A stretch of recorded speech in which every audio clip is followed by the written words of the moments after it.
Bonjour et bienvenue, ici Thierry Darblay de chez Body & Health Training. Aujourd'hui, on va parler de 3 erreurs majeures que vous devez éviter si vous voulez absolument perdre votre ventre. Si vous voulez perdre plus de graisse et plus vite au niveau abdominal, et c'est une graisse qui est en général tenace, évitez de faire ces 3 erreurs courantes. Première erreur, faire que des exercices spécifiques pour les abdominaux.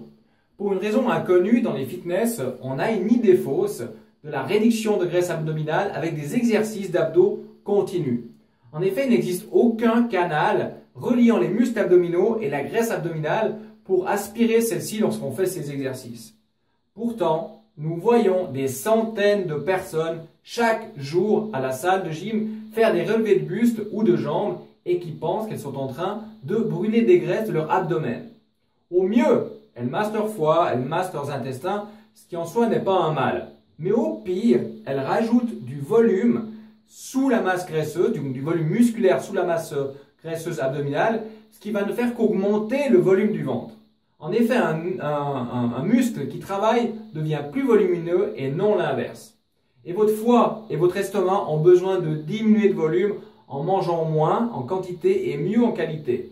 N'oubliez pas qu'un foie malsain est jusqu'à 4 fois plus gros qu'un foie qui est sain, car il a diminué de volume au fur et à mesure que vous arrêtez de l'intoxiquer.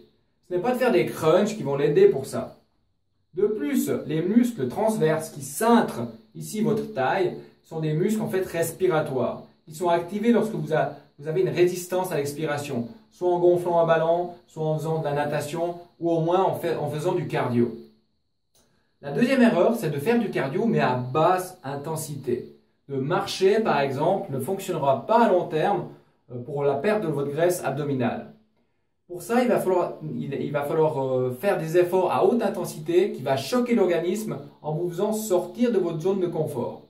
Mieux vaut faire 10 minutes à haute intensité en fractionné que 30-60 minutes à basse intensité. Les salles de fitness sont pleines de personnes qui perdent leur temps à discuter sur des vélos, à lire des bouquins ou à chatter sur Facebook lorsqu'elles s'entraînent. Je vous assure qu'après une séance d'entraînement à haute intensité, en cardio, en muscu, etc., vous n'avez simplement pas l'envie d'aller sur Facebook. Votre métabolisme il augmentera et continuera à brûler des graisses pendant 2 jours, même au repos. Vos hormones seront aussi stimulées pour rester plus jeunes, récupérer plus vite. L'intensité, c'est la clé du cardio et pas la durée. Troisième erreur, la restriction calorique.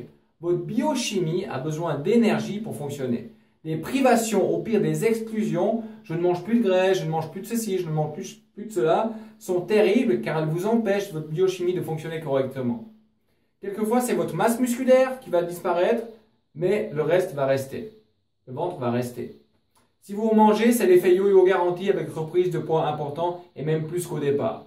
La restriction calorique égale famine musculaire égale arrêt de la perte de graisse. Les repas réguliers sont le mieux. Essayez de manger 3 repas par jour et diminuer de 500 calories environ, soit un tiers de votre quantité dont vous avez l'habitude de manger. Alors si vous ne perdez pas ce ventre, posez-vous les bonnes questions en évitant les mauvaises réponses qui sont de manger moins et de faire des abdos et du cardio. Pensez à la qualité de votre intensité d'entraînement. Passez la deuxième, sortez de votre zone de confort. Prenez un coach qui va vous aider à vous motiver pour sortir de cette zone de confort.